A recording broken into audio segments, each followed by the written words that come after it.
What's up, guys? Welcome to another episode of the Kiss Capage podcast. I'm your host, the Kiss Bandit. I have a very lovely guest joining me today. I'll let her introduce herself and, we'll take it from there.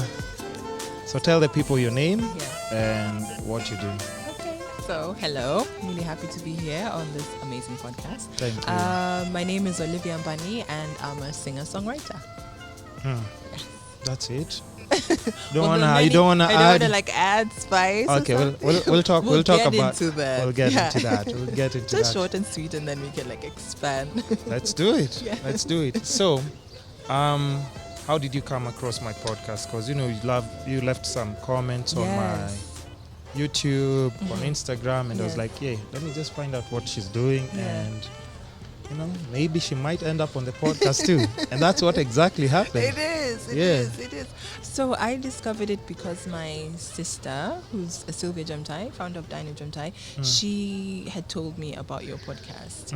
And she was like, oh, you should check it out. And so I went to check it out, and I saw one of her fellow food photographers, Jackie Y was on it. Yeah. And so I decided, let me watch the episode. Let me see what the hype is all about. Let me see that. I actually started on Instagram. So I saw the little short videos, and I remember I watched the one that really spoke to me was the one about like social media and followers and like audience, and I just really loved that clip, and I was like, I just loved the conversation and the chemistry. So I decided to like search more, and I watched more, and then I think I commented on it and reposted it on my Insta story.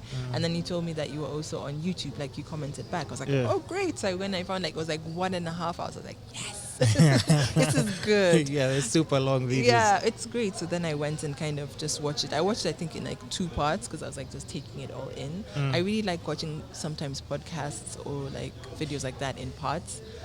So that's what I did. And then I was like, oh, there are more. So then I kind of decided that we're watching them really slowly. There's a lot. Yeah. But I just enjoyed the conversation. And that's how I discovered.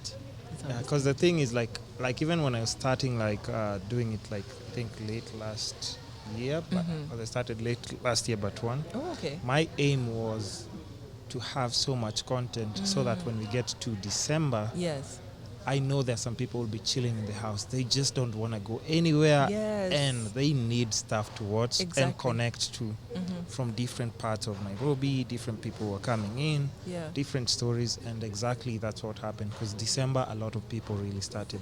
Oh, that's when you saw the interaction was. Busy? It got really busy. That's brilliant. And just feedback. Because at times you just want feedback. Yes. Like when you refresh and you just like, oh man, these views. You're like, no feedback, not even from my friends, man. You're like, watch, please.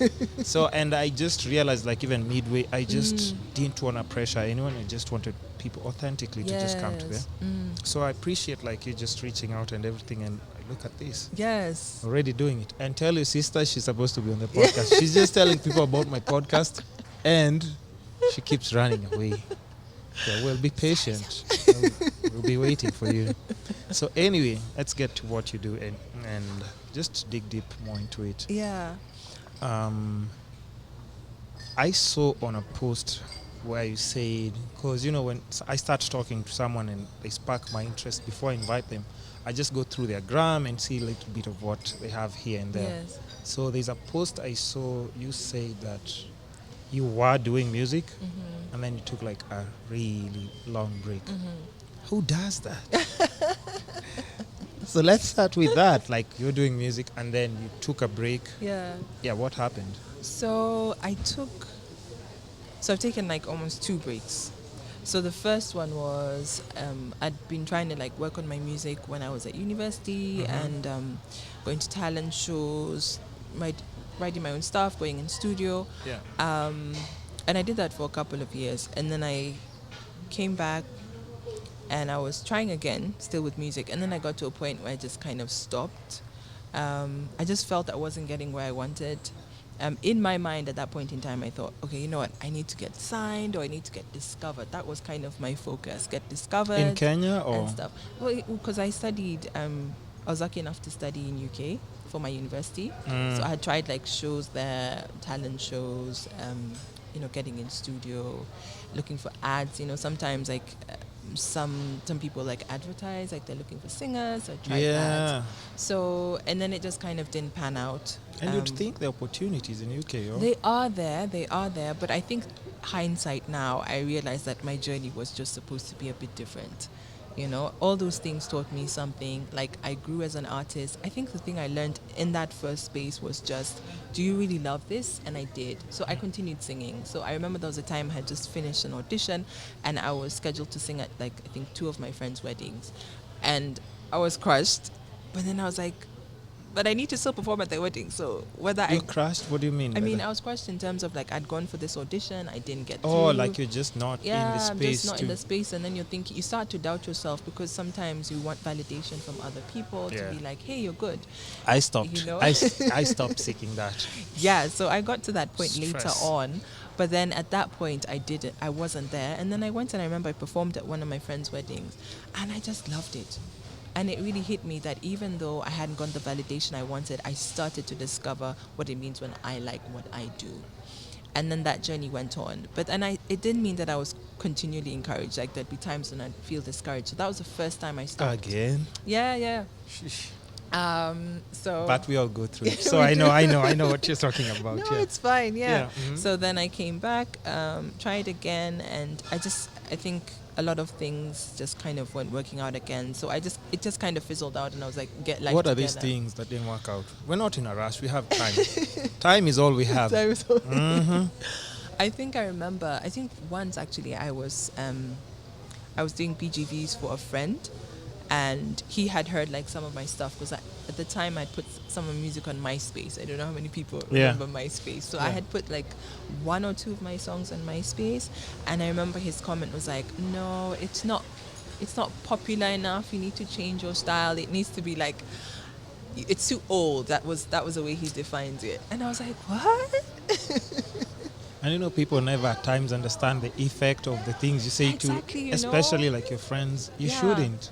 And not unless somebody's like just on the extreme edge of something that's crazy. And that's when you can check them and just like, I don't know whether this is a good. It might work, but I don't know whether it's the way you say it. It's true. It is the way you say it. So I think like that really got to me, and I tried to brush it off. But then it kind of made me feel like, because this is your music. I feel like when you create anything, music or otherwise, it's very personal to you. It's like a part of you that you're putting out there. So I think that kind of discouraged me, and I was like, okay, let me just take a step back and kind of figure things out. And I was kind of battling with the fact that I knew what my style was. I wrote the way I wrote, but then it didn't sound like anybody else, And for instance, like sometimes I'll write songs with 2 bridges, or it will just start in a random way, and I was just like, okay, but I haven't seen anyone doing that.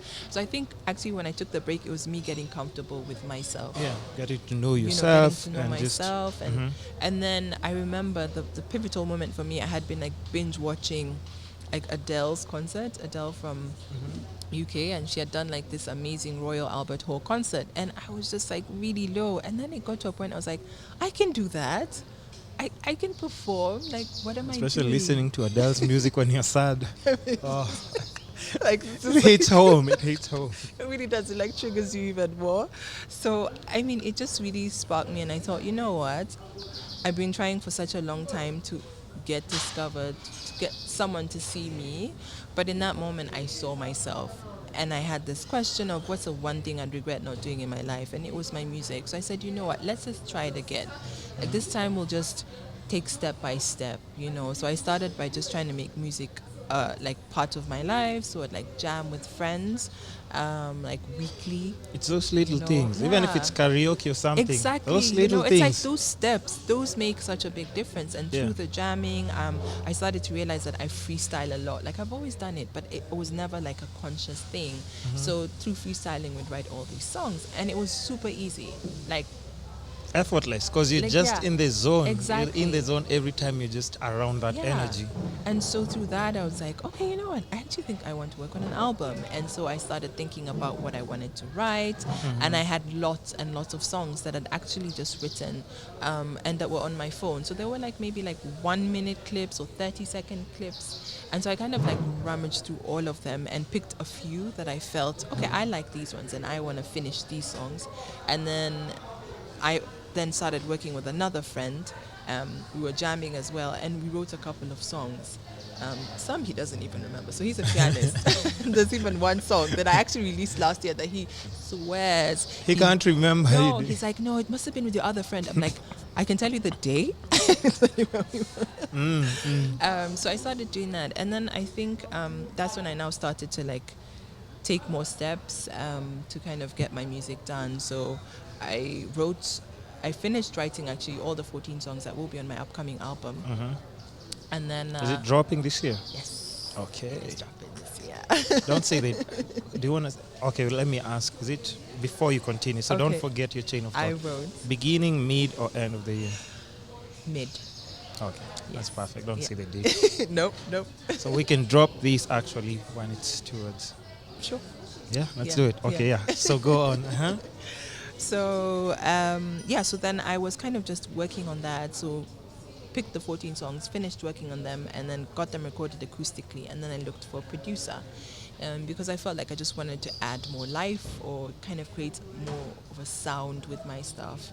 And when I was looking for a producer, I wanted someone who would allow me to collaborate with them. So who wasn't just like, okay, I made a track for the songs that you gave me. Yeah. Like that. That's not what I wanted. I wanted someone who would sit down, we'd listen to music, they'd come up with things, and I'd be able to be like, okay, I think more in that direction or this direction or more of this sound, because I know I'm not a producer, but I know what I want. Like I can hear it. Artists are producers as well. Yeah, it's your sound that you actually so you kind of co-produce, and for me it was really important to find someone who would be open to that. So even when I was trying to like find people, for me I would like kind of check how I felt their energy was, how they were communicating. It's not just about work. No, let me tell you, work is almost like secondary. I feel like if you can work with the person, the other stuff is like doable. Yeah. So for me, that was, and I went with my gut. And I remember I'd never worked with this producer before. I heard some of his stuff and I was like, that sounds cool. But for me, it was Kenyan? more. Yes, he's Kenyan. Alex Mooley, actually. Yeah, so shout him out. Yes, shout him out. Thank man. you, Alex. He Free was plug. amazing. He was amazing, and I just liked how he was patient, but he was also open to like my ideas, my suggestions. And there were times we'd have songs we just go back and forth, but eventually we got what we wanted. And I remember in the initial stages, it was more like actually we just sit for like hours listening to music, and I'd be like, have you heard this? Have you heard that? And even after some studio sessions, we'd do that. And that was so helpful because then we got to know each other's sound, and he got to like understand different things that move me. So when he's creating the tracks for different songs, he's able to kind of bring out what I want. Yeah. You're on the same page, like just melody wise, or maybe all those or things. even like instrumentals, or just mood or feeling, So I felt like those were really important, and even just personality wise, so we could get accustomed to how we each work. Like if someone's in a bad mood, okay, this is how you adjust. If someone is feeling great, all those things are really important, because we know when you're in studio and you're trying to like hit the note or just to get something, and even if it might it's not affect working, the process. it absolutely does. So you need to be comfortable with the person. So I'm really grateful that I found him, and because he did all 14 songs, and so I'm happy that. Any features or no? No features in this what? one. Not even Papa Jones? No? The OG is not there? No features. Okay, why? How would you decide? Like, in my album, I just want this album to be. Is it like your first album? Yes, it's my first album. Also, you just want it to be purely you, and not. Yeah, and I felt for me, the first album, honestly, is for myself. It's a promise I made to myself, and I said this is the one thing I have to try and do in my life. And I felt like I just wanted to tell my story that way. And I just wanted, it's like an introduction to myself to myself as well as to the world. And I just wanted it, that way. And I also kind of felt like there will be other opportunities to like feature or to collaborate with other people. Yeah. But for this first body of work, I really felt that it was important that it was just me. Yeah. Are you always, just as an artist, do you, since you've gone through this and so many phases, do you always feel like you're chasing a hit, or you just want to do like just good music, and if it goes off, goes off? Do you chase a hit, or? No, I don't chase a hit. No? I chase... I know a couple of producers. Yeah. If you want a hit, Yeah, if you go to this, I'll be like, hey, give us 24 hours. Yeah, the track we is got that one. good. Yeah, and why wouldn't you decide to? Because I know artists who are like they do just enjoy doing that music. Yeah. They don't necessarily chase, but they know they're but working they know towards. that, they work, and that's fine. You know, I think the way I would answer that is, I definitely want people to connect to the music, to love the music. You know, for lots and lots and lots of people to like it. But for me, the first check, even when I was picking the songs for my album, was, do I like the song? Like, if I don't like it, then I'm not even finishing it. Like, I have to like it. You do, but do you archive, or it's done? It's a wrap. It's a wrap. What? Yeah, I have so many songs. How many? Like, how many songs would you say you actually just like archived, or like I just so I picked 14 from my album, but then like before that I had probably like 200 that was just there unfinished, because like I can produce a really rapid rate. Yeah, I had like a couple of phones that literally just had all these lyrics, voice notes. Yeah, just voice notes, and it was just like 30 seconds, 1 minute. You know, one has like 80, another has 50. You know, like that. What's your work process like? Honestly, for me, it's very like... I know what artists do to generate that kind of music. So what's your process like? My process is really simple. I freestyle all the time, and I get inspired anywhere and everywhere. And so whenever a tune comes to my mind, if I'm somewhere, I pull out my phone and I record it, and then I leave it. And then... Because you can always go back and like... I can like go this, back. I think I can finish it. Yes, I can finish. So that's my process. And even a song comes on radio, and I'll just be riffing off it, and then maybe I get inspired, you know, I record. So that's really my process. Like I freestyle a lot, and I try and document a lot of that, because I'm like, oh, you never know, it might be a song. You wouldn't know by the... Yeah. Especially if you're running through like 200 songs, that's quite a lot. Yeah. And just like when growing up, is this something that you actually wanted to do from like childhood, or just something that passion grew later? Yeah.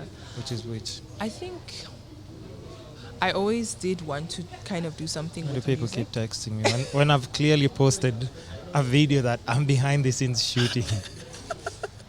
Maybe they haven't seen. No, it's all good. I feel like... Oh, Lord, his client. Don't let me distract you. It's okay. I can actually really multitask properly. Okay. And that's why I was telling you, like, don't switch off your phone. Yeah. Because at times people text me and we include that conversation like on the podcast. Yeah. That's cool. And even my phone is connected to the mix. If we need to call someone, one of my clients, we'll just call them. Like, I told you we are recording, so you're part of the podcast right now. I'll be like, hi. Yeah, so what's up? So for me, I think when I was younger, I really enjoyed music, like doing musicals, performing. It was when I was in high school that I was like...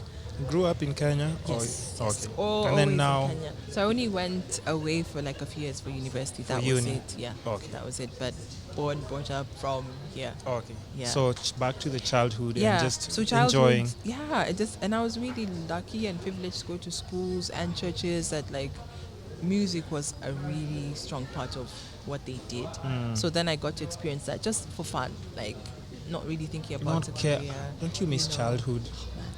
Most times, like you really didn't care. The parts I miss about it, but I'm quite happy. Okay, the restrictions, of course not, but where like you just didn't care. You were just doing things and you're just having pure fun. Yeah. And it brought you so much joy. Yeah. No anxiety. You're not anxious about doing this. We're just having fun. Go home, sleep. Wake up tomorrow. I'm still having more fun. Yeah, so I liked elements of that. And I think when I was in high school is when it really started. I really was like, I want to do this as a job. I would visualize myself like performing and having music out. And I remember when I'd hear music, I'd like create music videos in my mind. I'm like, oh my God, this is how I think the music video would look like. So I'd write musicals in my head. I'm just like, yeah, I think this is how I do music. So it just really manifested a lot more. But then a part of me was like, man, but the chances of making it in music, like what are there? So I was like kind of 50-50. I knew that's what I wanted to do, but then another part of me was super terrified as to how successful I would be or if it would work.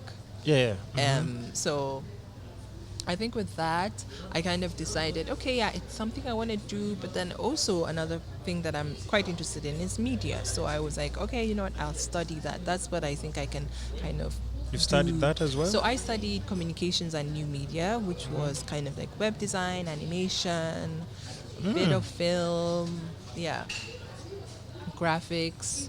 So it was kind of that's what I studied.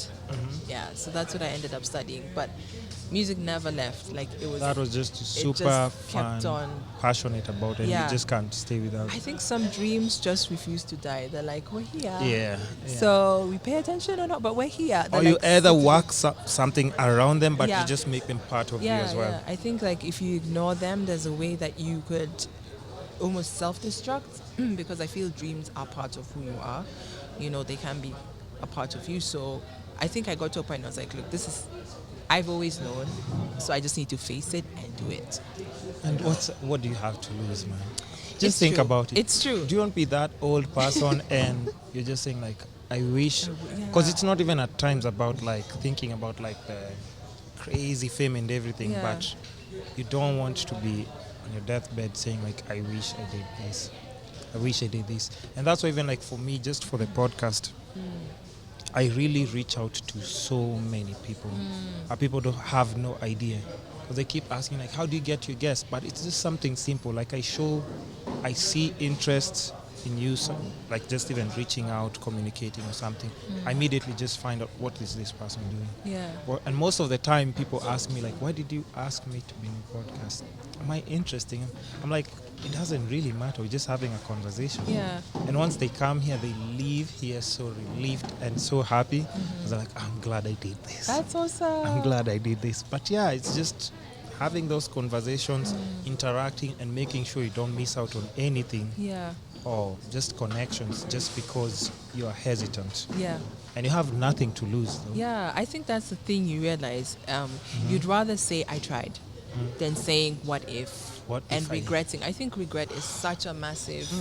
It can kill so many. I would things. never want to be there, man. Just try. Like if they say no, if it doesn't work out, you know what? You can say I tried and then something from it. Moving on.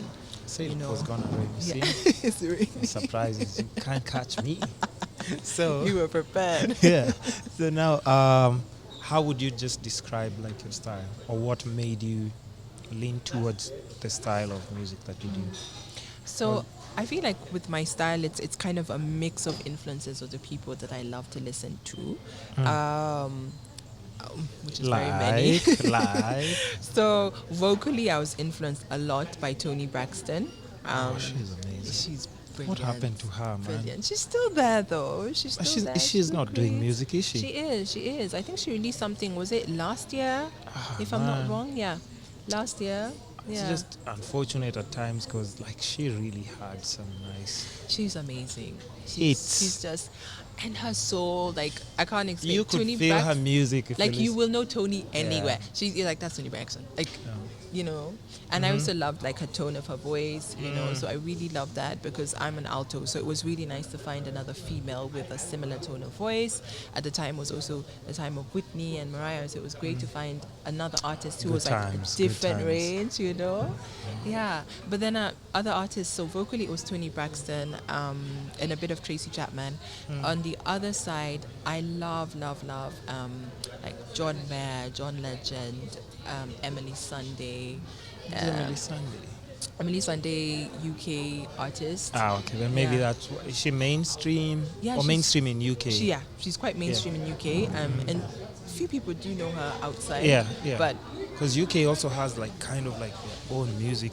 Yes. If you're not like mixed with American artists, exactly. it's hard. It is for other people outside like that country to actually know about you. Yeah, but she's also a magnificent songwriter. Like I can actually tell when she's written a song. I'm like, did she write that song? Or if it's somebody else who wrote the song. Yeah. But like no, because she writes for other people as well. Oh. So then I can tell when she's if another artist is okay. There's a style. I think also maybe also because I'm a songwriter. I don't know, but I think. I don't think it's not even because of that. There's a way you can tell certain songwriters, especially if they perform, they write songs most of the time the way they sing, so that like certain details that this is the way they write. Similar You'd to like almost confuse it like, oh, is this? Yeah. You're like, what? It's not her? It's not her. And then you're like, oh, like, she wrote this song. She must have wrote this song. No, when you look at the credits. So her, and then there's Asha, the Nigerian. I really, really love her style. And Asha? So Nigerian?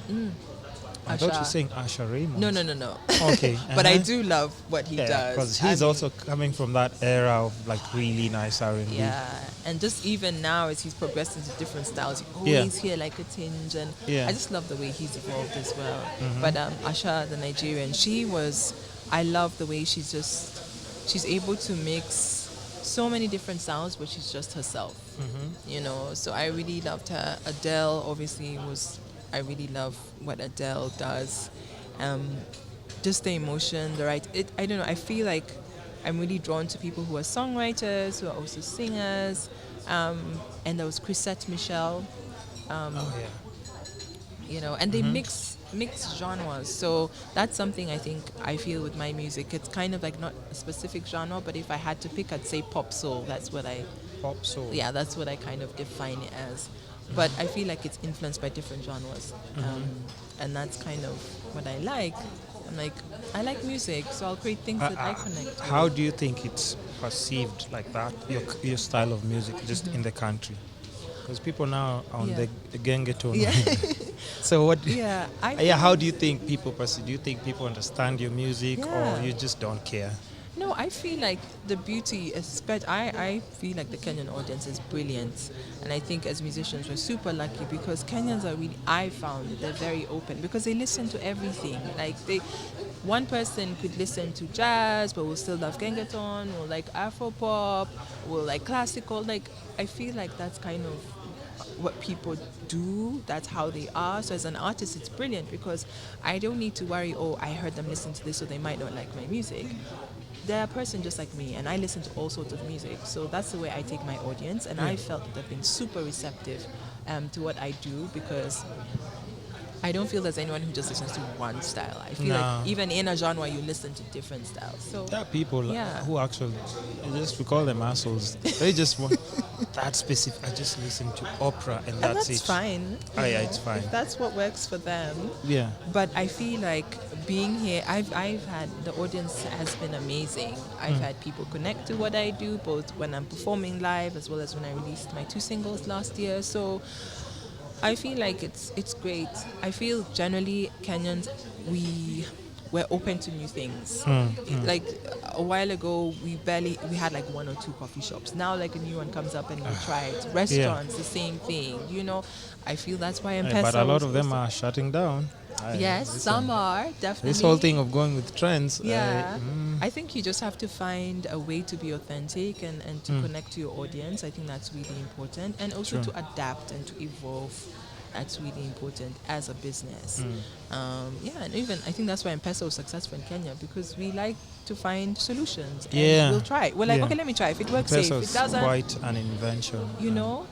So I feel the same way with my music. That's why I have a lot of people hope. are still open to. Yeah, they'll try. I mean, if they like it, if they don't, it's fine. It's all good. Yeah. And then, how do you? Okay, forget about balance. Just music-wise, do you think? Have you tried collabing with people before? Forget about the album, because when you're still trying to discover yourself. Because you see like all the influences that you mentioned, we realized one thing that you've done. Haven't heard you mention any Kenyan. Yeah. Yeah. So what does that say about Kenyan music? No, it doesn't. Or they just don't influence you? No. Like, it's all good. They're doing their thing, but they just don't inspire. No, I think when you're asked what inspires or influences you, you pick the ones that you've mainly got a lot of influence from. It doesn't mean I don't listen to Kenyan artists or I don't like their stuff. Or what Kenyan artists do you think stand out, or you do like their style of music? Yeah, I feel there's so many. Where to start? Let me try and forget list. about what you dance to or what would play in the club. Really, like what would actually catches really your attention. I think I really like Sage. I really love what she's doing. Tetu Shani. There's Mankind. I really love their latest song. I think it's the latest song. I've heard a couple of stuff. Really like them. And Xenia. Xenia, really liked her EP. Loved that. There's also Noel Grass. So he's a pianist. I love what he's doing. Who else? Man, there's so many people. I really, really love like Sauti Soul and the different elements that I really like of theirs. So a song of theirs that I absolutely adore is Isabella. I just love the way it all came together. Yeah, really. It's just so beautiful. And I like the way they play with sounds, with different vocals, people. instruments. Yeah, and like they're really amazing, and I really, really admire the way they've like journeyed through it and evolved and what they've become. That's like such a good like benchmark of being able to be consistent, to evolve. Yeah, plus for a lady, like they never wear shirts. So, I mean, just guessing. Oh yeah, that's a plus. It's plus visually. Yeah, but you can't. Because like they really do make their videos also like look really. You do appreciate when you see the I think music you appreciate the effort and the work that goes into that, and to think of like the whole journey of when they started, And it's all there online, so you see like they haven't skipped any. Exactly, and it's so encouraging. It's really encouraging to see artists that started. They were just a group of guys that came together and worked on this craft, and now look where they are. Just jamming together, guitars. The same thing you're saying. Exactly. Just jamming and giving each other that vibe. And now look at them. They're like a powerhouse and like really not just well known. I feel like they've done something that's really, really special, and I think as Kenyans we should not take it lightly what they were able to do. Yeah, because it's not easy, especially like in Kenya, because our systems don't really favor especially artists. Any form of art is just like you really need to go hard like 10 times as much as just to get people's attention. Yeah, you have to be really creative, think outside the box. But I think that sometimes then just helps you to almost have an advantage because that's your mindset. You go into it knowing, okay, I got to get creative. Yeah. So that can give you an edge, I feel. Do you play any instruments? I play piano, but by ear, so just average or like. What do you mean by ear? So by ear meaning I don't read sheet music. So it means like if I hear a song, then I'll just try to figure it out on the piano. Oh, but you can't like. But I can't read. Like if you were to put for me like sheet music with like notes, I'm like, okay, that's C. Like how in school with like face. Yeah. I'm like C. Okay, like. The funny thing, I remember there's a time I used to be forced to go for piano classes, and right now I just regret because, when you're a kid and you have so many opportunities to learn so many things, and it doesn't even hit you. That's why, like, I think if I have kids, man, they will experiment with a lot. You'll be like, if I see you just paying attention to something, we're going out. Yeah. Like, let's you go. said what? BMX? Okay, let's go. Yeah. So I'll just make sure, like, they try out all these things, even if they don't end up pursuing or chasing, but they do have that skill set. Because when you're an adult, now all those things can actually like save you so much headache. They absolutely do. Yeah. Like I feel personally, I'm so grateful to my family because that's what they did. So I think almost all of us went for like piano lessons for a while. Exactly. Also like we did a lot of crafts with our mums and my aunties. So we're quite a close-knit family. So my aunties also, I consider them like my mums. I feel like I have 4 other mums. And so we used to do a lot of like crafts, and then my parents were really involved, so they'd come to sports days, We were involved in a lot of like sports. I think I played on pretty much almost every sports team. You did? Yes, I did like hockey. But were they there? Were they there present on sports day? Yeah. My friends, my mom would run. Like, you know, it's the parents. Oh, the parents and then the kids. My mom was there. Loved it. Like, and she'd cheer you on. And I think that is so important. And even now, she's extremely supportive of what I do. She's so proud. And I think that makes such a big difference, because when you have supportive parents, you kind of have that foundation from home. It plays a huge role. And plays like, a huge role. Even if you doubt yourself, you have that to fall back on. Actually, it was my family that played a big role in the fact that I continued my music. Yeah. Like, from my cousins to my mom to my aunt, they'd always be like, so why aren't you doing your music? When are you doing your music? That like, and having that question asked consistently over and over, you're like, okay, fine. Yeah, exactly. You know, it makes such a big difference, because it's like when people can see your potential and your dream, and they're like, we know this is what you're supposed to do. Yeah. So I think it's really powerful when you're surrounded by that. So that really helped me, and continues to really like help me right now. Yeah. So now another thing that I also noticed, you're one of the shortlisted people on the is it emPawa? Yes. It's emPawa. emPawa Africa. emPawa Africa. Yes. Yeah. So let's talk that. How did that come about, and what exactly is it? Because I know I've seen a few people selected, but I don't know exactly what it is and how important is that to you as well. Okay, first, it's massively important. I think for me that was one of the like signs that I'm going in the right direction, and that it was great that I stayed on my dream. So emPawa Africa was set up by Mr Eazi as a way to support artists. Yeah. And so Mr Eazi, for those who don't know, like, amazing artist from Nigeria but based in Ghana. And so he basically set it up where he realized the power of having a music video. Yeah. And so we were the first group of people. So he was looking for 100 artists from all over Africa. 100, that's a lot. That is a lot. Yeah. And just from an African act to do that, that's exactly like right. a noble gesture. Like, that's never been done before. Exactly. An African for Africans. Yes. I mean, that is massive. You know, you normally hear people coming from outside. Yeah. But this was 100. 100. And from different countries, Absolutely. Not just Nigeria. Or he got from East. They really tried to get like from everywhere. Everywhere. Yeah. Most of the regions were covered. And so basically what you had to do was to upload like a 50-second clip on Instagram and tag them of you performing, or of a song of yours. And then after that, they'd select, like, they got lots and lots of entries. Yeah. So they'd select, and then those who were 100, who were selected as 100, were given, the total budget was like $3,000 to the music video. So for each one of them? Yep. What kind of money is he? What kind of money does he have? Or it's like, very you know, strategic. It's very strategic, and I think he partnered with emPawa to kind of do the funding. Yeah. I don't know the full details, but yeah. Well, that's huge. Like, even just for artists, somebody who's just maybe in the bedroom jamming, doing their song, and you get selected.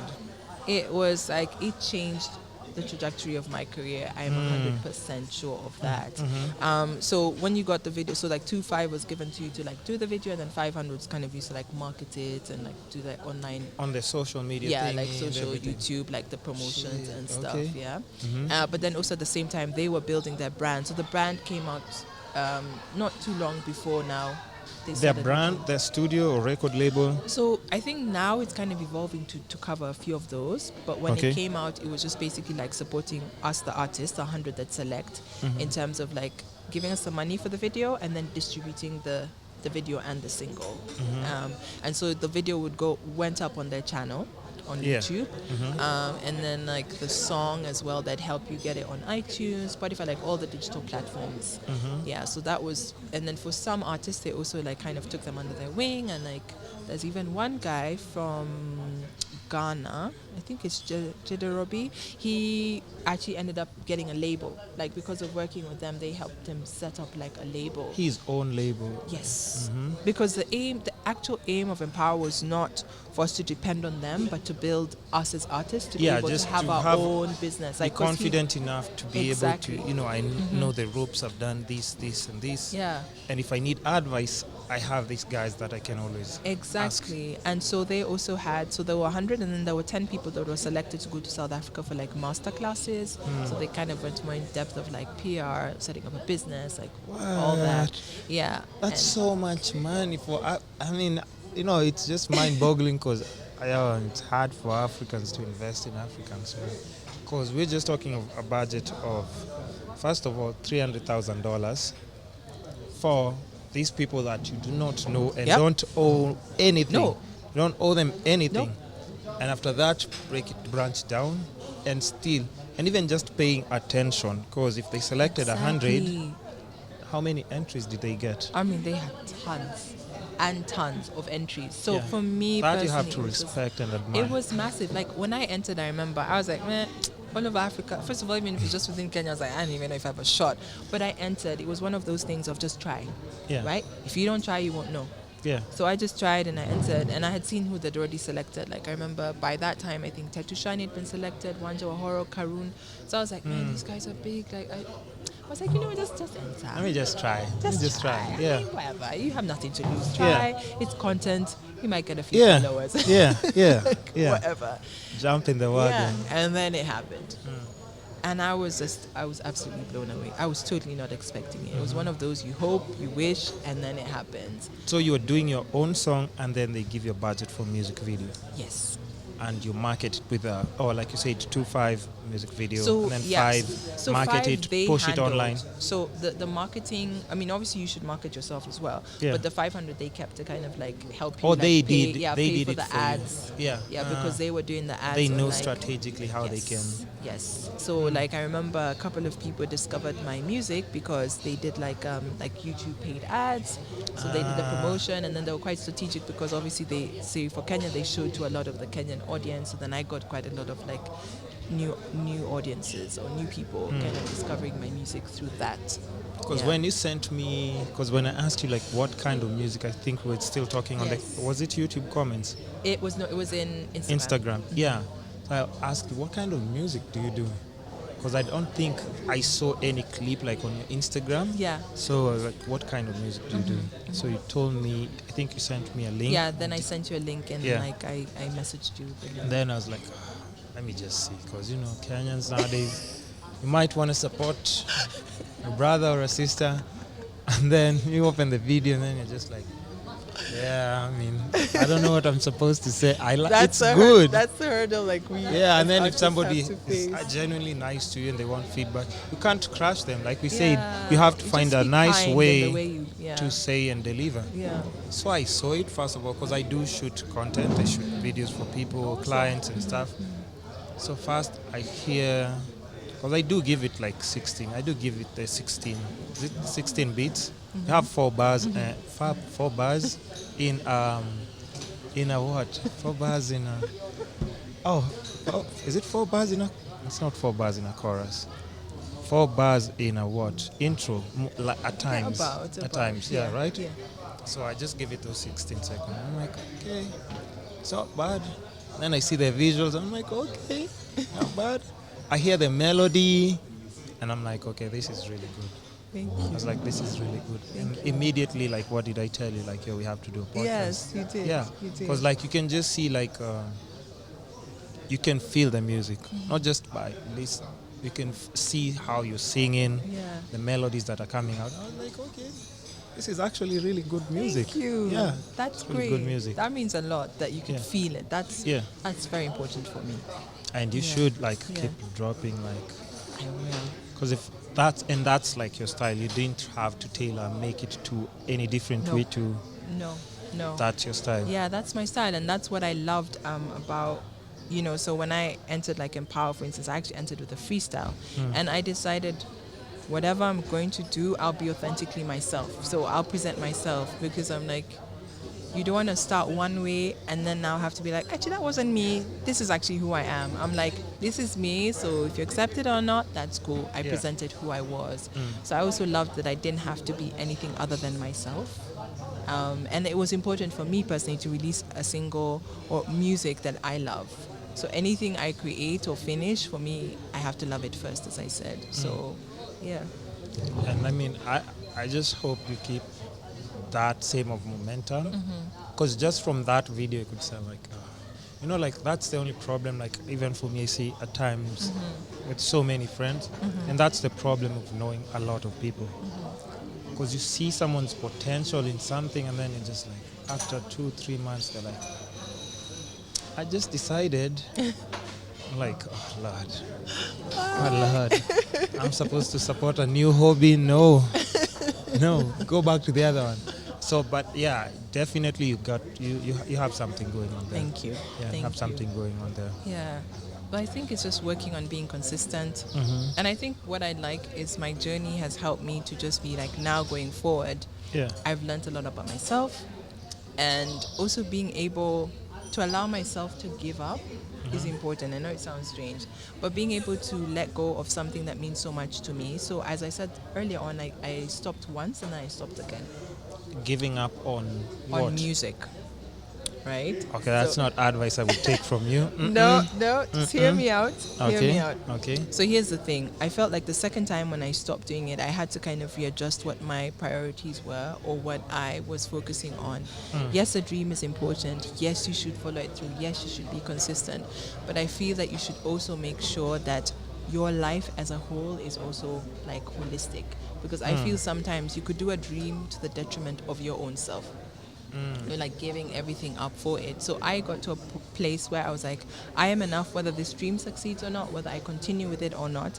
And when I then came back to do music, which was when I applied for emPawa and all this other stuff, I felt like I'd removed the pressure of making myself like, if it doesn't work out this way, then I'm a failure. If it works out this way. So I was like, I'm a whole person.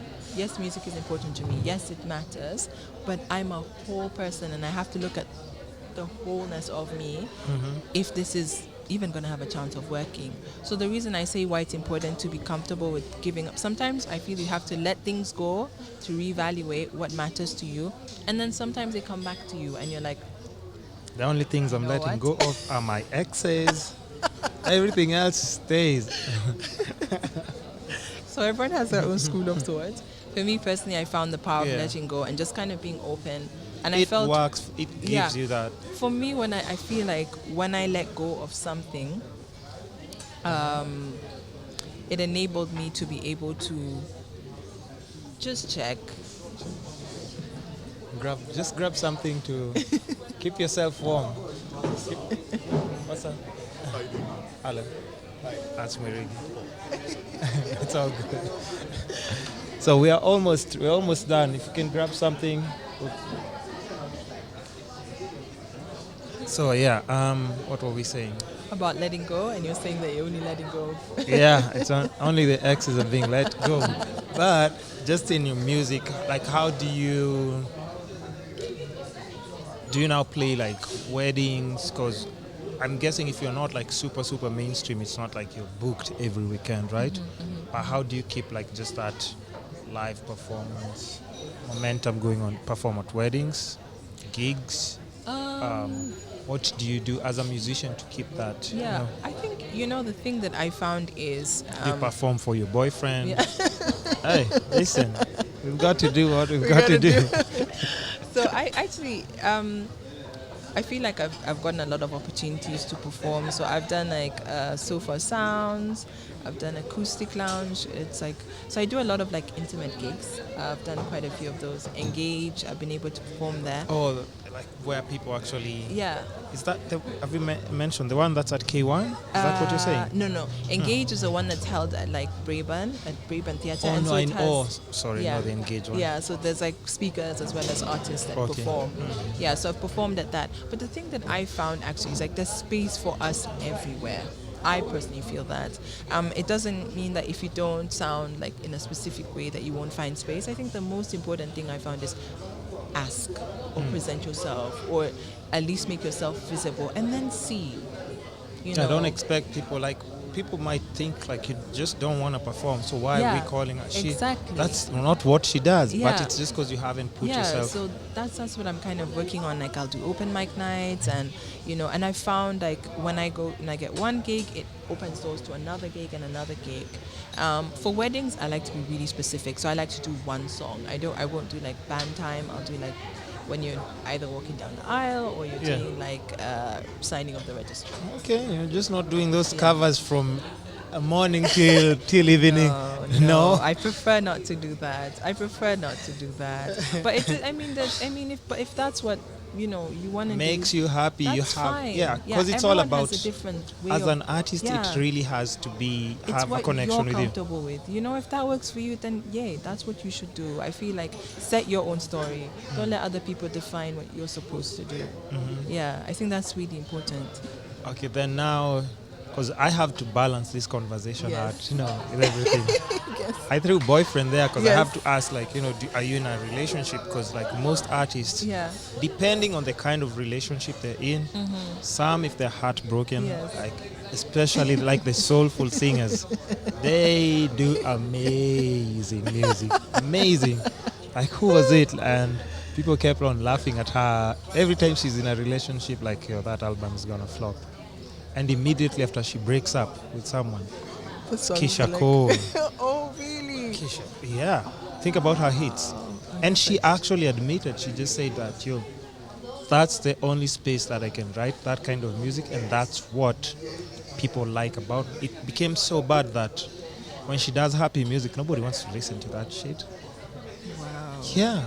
People want her, like, almost crying. They do love that about her. But I really love Sent from Heaven. That's one of my favorites of Keisha Cole. And it's that was before probably the breakup. Okay. She saw the breakup coming. And she just said, that was a nice song. It was a brilliant song, wasn't it? It was happy and, like, it was just... Oh, that was a nice song, yeah. I think for me, that's the one that sticks. True. Yeah. So, what's like your state? Because some people, like, that really makes them... Even artists are super, like, also emotional. And it helps them, like, connect to music more. Yeah. Because are your songs about hustle, love? What majority of your songs, what are they about? Yeah, so a lot of them are, like, on love. On love, on heartbreak. You see where I'm going with this? Yes, I can see where I'm going with this. There's also a lot on, like, life. Not a lot, but, like, a few on, like, life and your decisions on the journey. Like, I like to talk a lot about the journey. But, like, honestly, my songs are really influenced on, like, what I'm feeling in the moment, what the energy is like, and I just kind of write from there. For me, they're quite therapeutic. Maybe I'm trying to process something. Some on, like, relationships, not just love, but, like, relationship with friends, relationship with family. So I write from those different spaces. Yeah. I'm sorry. It's okay. Yeah, so, because, I can hear, so it's just like I've realized, oh shit, she's finished talking. But yeah, so are you in a relationship? No, I'm not. Stop avoiding that question. Like, I've asked it and I'm waiting for you to answer. Just like... No, I'm not. When was the last time in one? I think it was about four months ago. Yeah. We have a hit, guys. We have a hit coming. Album release. No, the songs are all that. It's really funny, but the songs on my album, it's like no. I'll get to it. It all ties in. Trust me, all ties in. It's see like what you're doing, just tiptoeing around my questions. No. It's interesting, like when I was in the relationship, how the song spoke to me, and then now after the relationship, there's some songs that just like, I'm like, oh my gosh, yeah. They just got me in a very, very different way. It's like you're like, did I write this like knowing and because the songs I wrote ages ago, like 4 years ago. So it's really interesting to see how different songs. Were you in a relationship for like 4 years? No. I wasn't. But it's just kind of how you can write something a couple of years ago and then like in different phases. How long were you in a relationship? So I was in one for almost 2 years. 2? Yes, the last one. Who broke up with who? It was like more mutual. Like we got to a place where we're like, people really do that. Sit down and talk and say like, this is not what. Yeah, you get to a point. I feel like there's signs. I think if we're aware, like there's signs from both sides. I think it got to a point. I was like, we both would. I was like, are you sure you're into this? Like I just felt there was a distance. The person was being more distant, and I was just like, So you have to have. I felt like we got to a point we had to have the conversation. I was like, do you even really want to be in this or not? And I was like, they weren't sure. So I was like, okay, if you're not sure, then for me the answer is no. And so decided, okay, then we will then part. And I'm grateful that it was amicable in terms of like we decided, you know what, we'll give each other space, but we're able to still be. You're still friends? Yeah. Really? We are. And that's what you need to let go. You see the advice you told me? No. That's where I need to let go. No, the thing I feel personally is that for me, any relationship I get into, we have to be friends. Like, if we're not friends, we have to, not even about the breakup, but if I'm going to date someone, we need to be friends. Because at the end, or like, before you get in, like, we know each other. Like, or just even if we're not friends before, like, even in the process of the relationship, we need to develop a friendship. Because at the end of the day, you're people relating.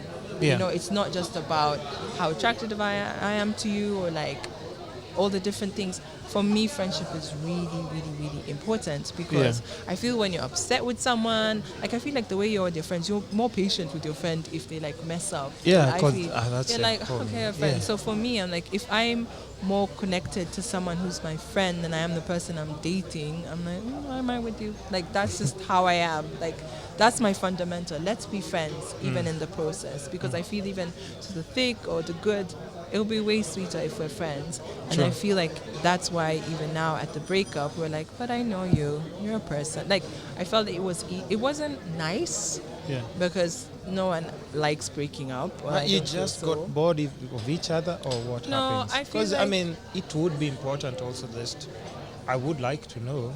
I'm not in a relationship. I just because so many different people come here with, like, you know, different ways they handle things. Yeah, like, personally for me, I just don't think it's a good idea to have exes around me. Yeah.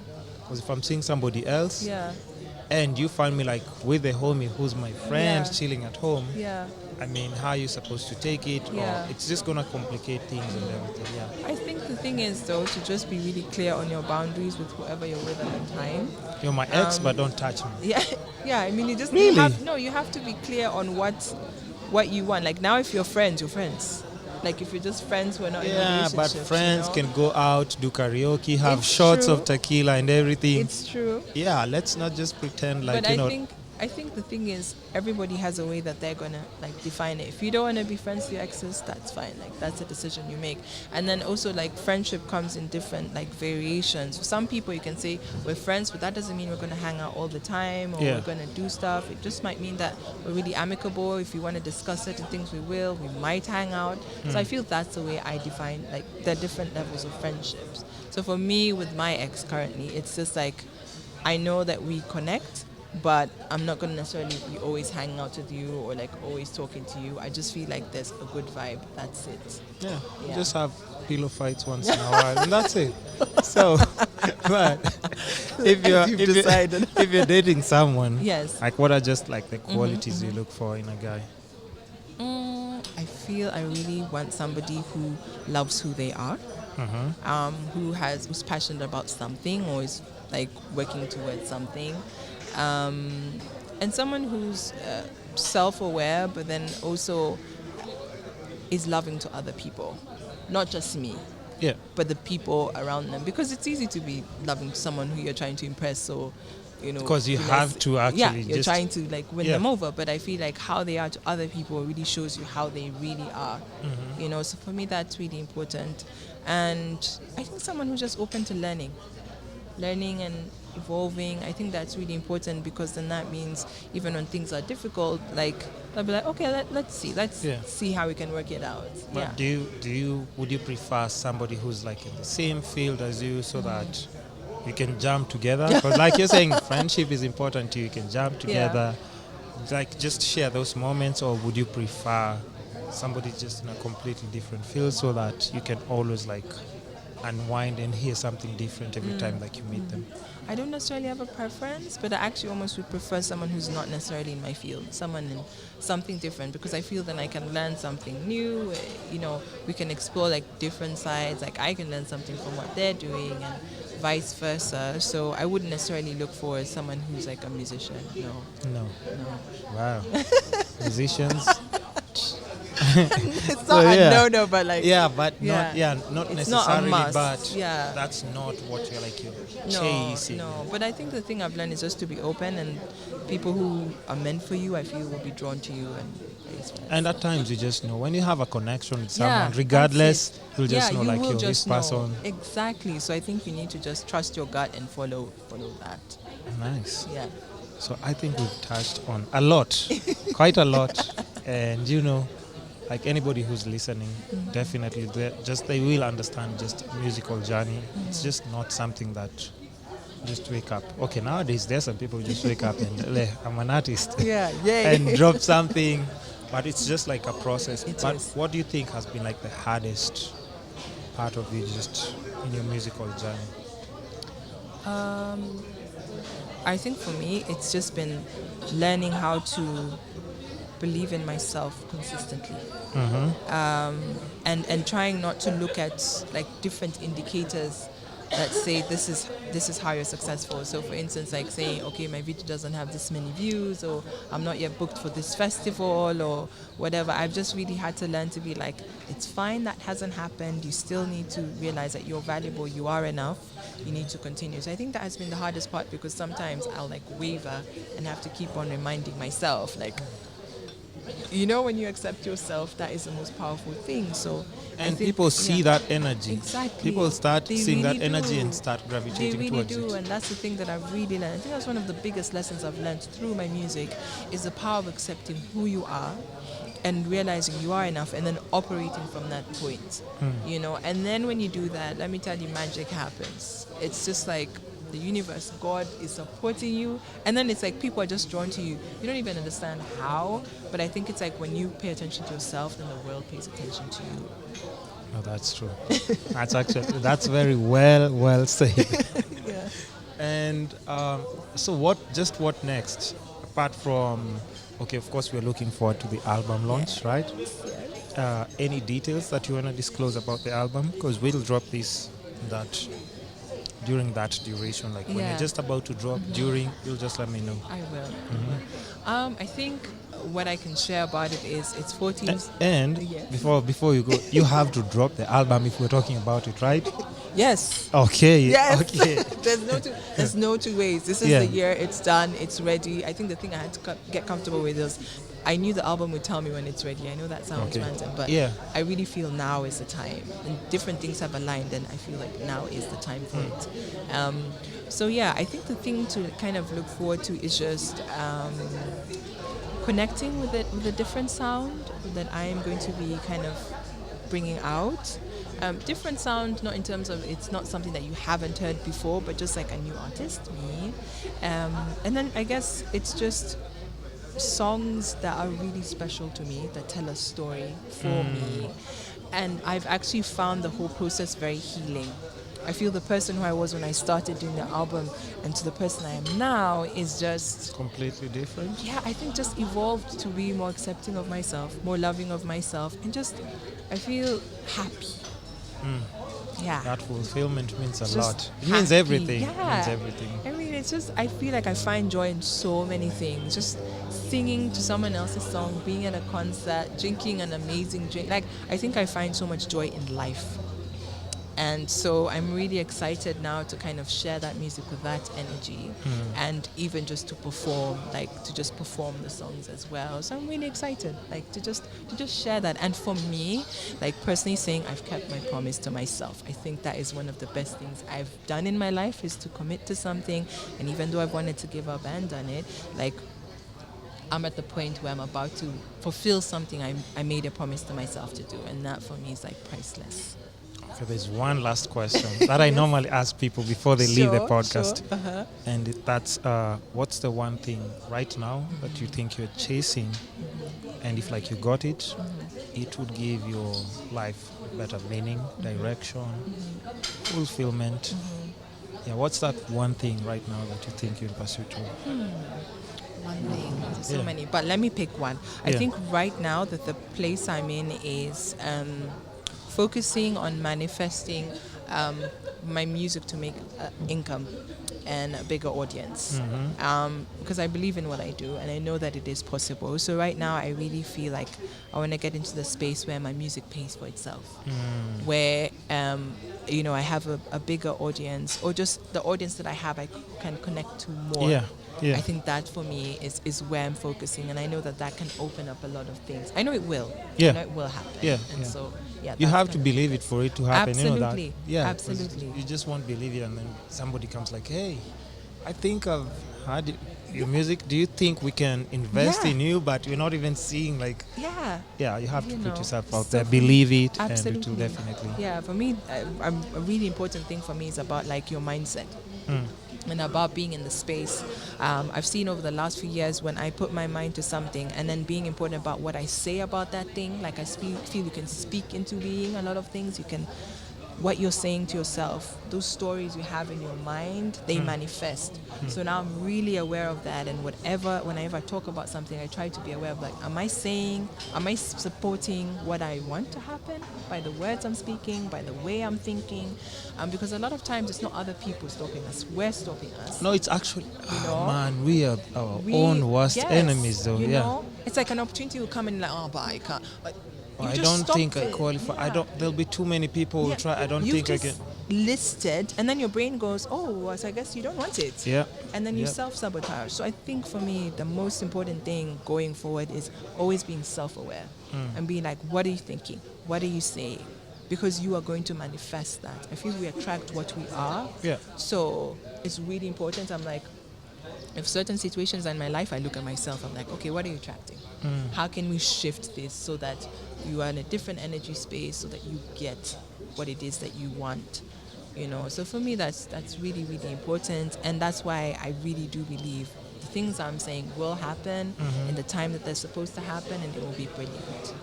Nice. Nice. So before we just wind up, just a quick one. Are we getting the name of the album, or you are saving that for when it's... You can get the name of the album. Okay. Hold on. What's the name of the album? The name of the album is The Awakening. The Awakening. Yes. Nice. So I think apart from that, you can just tell people where they can find you on social media. The social media handles, even though I'll still put the tags and links down below on the video and the iTunes link. Just tell people where they can find you on social media and anything else that you have going on. Okay, awesome. So you can find me on Instagram, YouTube, Twitter, and Facebook, and all of them are Olivia Ambani. And the links will be below, as you said, so then there'll be the specific tags. And then my music is on iTunes, so just search for Olivia Ambani, iTunes, Spotify, Deezer, and I'm on YouTube as well, so you can, subscribe to my channel if you want to. And I interact. I respond to all my messages, to comments, so feel free to drop me a line or anything. I will definitely respond. Nice. Yeah. So guys, you already know the drill. Thank you so much for coming to the show. I really appreciate and admire just the passion in how you're making your moves. Thank you. I connected to it, and that's why I invited you. So I see it growing bigger, better, and bigger things for you. Yes, they will happen. And all the best to you as well. Thank you. Thank you so much. So guys, you know the drill. iTunes, Spotify, Castbox, Facebook, YouTube, it's all the Kiskapades podcast. The links are down in the videos. We drop snippets every single day. 2 episodes per week. We'll know whether we're going to 3 soon. We'll know. But keep subscribing, keep liking, sharing. That's the only way you can show some support. Hit that subscribe button. Subscribe. Thanks for listening. Thanks for watching. It's the Kiskapades podcast. Goodbye.